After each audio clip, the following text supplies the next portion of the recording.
3:3లో ఉండేటువంటి మాట, ఒకడు క్రొత్తగా జన్మించితేనే కానీ అతడు దేవుని రాజ్యాన్ని చూడలేడు అనేటువంటి ఆ మాట ద్వారా దేవుడు నాతో మాట్లాడాడు. నిజంగా నా మనసు తెరవబట్టం ప్రారంభించింది. ఆ రోజు పరిశుద్ధాత్మ దేవుడు నా మనసు తెరవడం ప్రారంభించాడు. ఆలోచనలు మొదలయ్యాయి. ఈ మాట చెప్పింది నీకోదేము అనే వ్యక్తితో కదా, అతడు కూడా నీతిమంతుడిగా ఉండేవాడే కదా. అలాంటి వ్యక్తికి ఈ క్రొత్త జన్మ లేదా ఈ మారు మనసు, ఈ రక్షణ బోధ అవసరమైతే నాకు కూడా అవసరమే కదా అని చెప్పి నేను గుర్తించిన తొలి పాపం ఏంటంటే రక్షణను వద్దనడమే, రక్షణను కాదనడమే, రక్షణను తృణీకరించడమే. అంత గొప్ప రక్షణ లేదా ఇంత గొప్ప రక్షణ నిర్లక్ష్యం చేయడమే. ఏంటి కారణం? రక్షణ విషయంలో ఆనాటి వరకు నా మనస్సు తెరవబడలేదు. దేవుని జనాంగమా, దేవుని ప్రజలారా, ఒకవేళ ఈ సందేశాన్ని వింటున్నటువంటి మీ జీవితంలో రక్షించబడి ఉన్నావా, లేకపోతే రక్షించబడి ఉన్నాను లే అనుకుంటున్నావా? ఇది ఒక ఊహాజనితమైనటువంటి అనుభవం కాదండి, ఒక వాస్తవికమైనటువంటి అనుభవం. ఏంటి అనుభవం? నీవు పాపివని గుర్తించాలి. బైబిల్ చెప్తుంది, ఏ భేదమును లేదు, అందరూ పాపము చేసి దేవుడు అనుగ్రహించు మహిమను పొందలేకపోతున్నారు.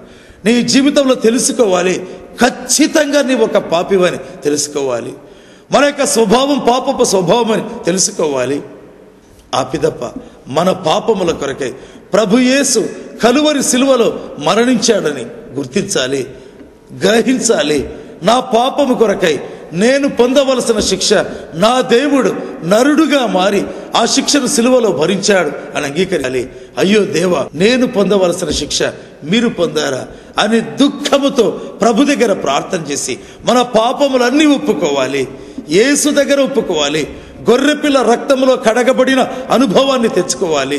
అదే రక్షణ భాగ్యం. ఆ పిదప వరుసగా మనలో ఉండే పాపపు స్వభావం తొలగిపోనట్లుగా పాపపు ఉద్దేశాలు, పాపపు చూపులు, పాపపు కోరికలు, పాపపు తలంపులు, పాపపు ఆశలు చనిపోనట్లుగా సిలువ వేయబడిన అనుభవం కలుగునట్లుగా ప్రార్థించాలి.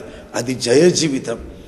ఆ విధంగా గ్రహింపు కలగాలి, ఆ విధంగా తెలుసుకున్నట్లుగా మన మనసులు తెరవబడాలి. ప్రియమైన వారలారా, దేవుడి దినాన మాట్లాడుతున్నాడు. యేసు ప్రేమను అర్థం చేసుకుంటున్నావా?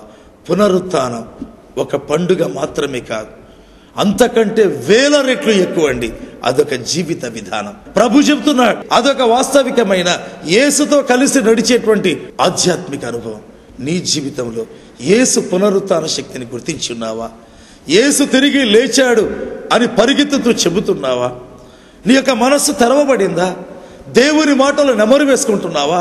జ్ఞాపకం చేసుకుంటున్నావా?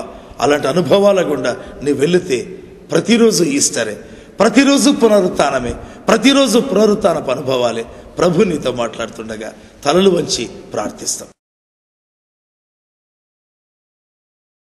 ప్రేమ కలిగిన పరిశుద్ధమైన తండ్రి, ఈ యొక్క సందేశమును విన్న మీ ప్రియ బిడ్డలను బట్టి మీకు వందనాలు ప్రభువా.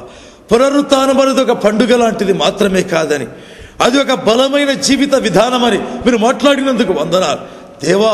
మీ దీన దాసుడు ఇప్పుడు నిలిచి మిమ్మల్ని అడుగుతుండగా ఎలీషా ప్రార్థించినప్పుడు సేవకుని నేత్రాలు తెరిచినటువంటి దేవా, ఇప్పుడు టీవీ కార్యక్రమాన్ని విని ప్రార్థనలో ఉండేటువంటి ఏకీభవిస్తున్న మీ బిడ్డల నేత్రాలు తెరవండి, నేత్రాలు తెరవండి, నేత్రాలు తెరవండి నాయనా. సిలువ దర్శనాన్ని ఇవ్వండి ప్రభువా, సిలువ దర్శనాన్ని ఇవ్వండి.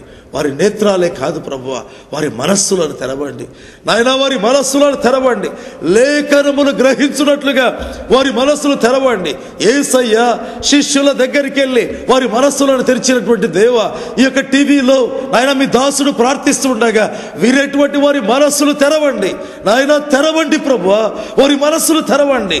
దేవుని గ్రంథములోని మాటలు, ఆ యొక్క లేఖనములను వారు గ్రహించున్నట్లుగా వారి యొక్క నేత్రాలు తెరవండి నాయన, వారి మనస్సులు తెరవండి ప్రభువా, వారి ఆత్మలను వెలిగింపజేయండి ప్రభువా. పునరుత్థాన శక్తితో నింపండి, పునరుత్థాన శక్తితో నింపండి, బలమైన మీ పునరుత్థాన శక్తితో బలముగా నింపండి ప్రభువా. మీ కార్యాలు జరిగించండి తండ్రి. సువార్థికులుగా మార్చండి, పరిగెడుతూ ప్రకటించే వ్యక్తులుగా మార్చండి నాయన. పునరుత్థాన సందేశాలతో సేవకులను కూడా ముంచెత్తే స్త్రీలను లేపండి ప్రభువా. అలాంటి మగ్దలైన మరియలను, అలాంటి యోహన్నలను, అలాంటి తండ్రి సలోమే లాంటి వారిని, అలాంటి వేరొక మరియ లాంటి వ్యక్తులను లేపుమని అడుగుతున్నారు. తండ్రి యొక్క ప్రార్థనలో ఏకీభవిస్తున్న సిస్టర్స్ మీదకి నాయన మీ ఆత్మను పంపండి, మీ యొక్క పునరుద్ధార శక్తిని పంపండి నాయన. గొప్ప సేవకులుగా చేయండి. త్రాగుడుకు బానిసలైన వారు ఉన్నారు నాయన.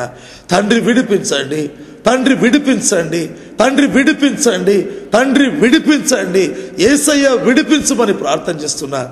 నా తండ్రి ఎల్లప్పుడూ పాపమును ప్రేమించేవారు, పాపపు దృశ్యాలను చూసేటువంటి వారు నాయన, పాపపు నాయన సీరియల్స్ చూసేటువంటి వారు నాయన, అపవిత్రమైన సీడీస్ చూసేటువంటి వారిని జ్ఞాపకం చేస్తున్నారు.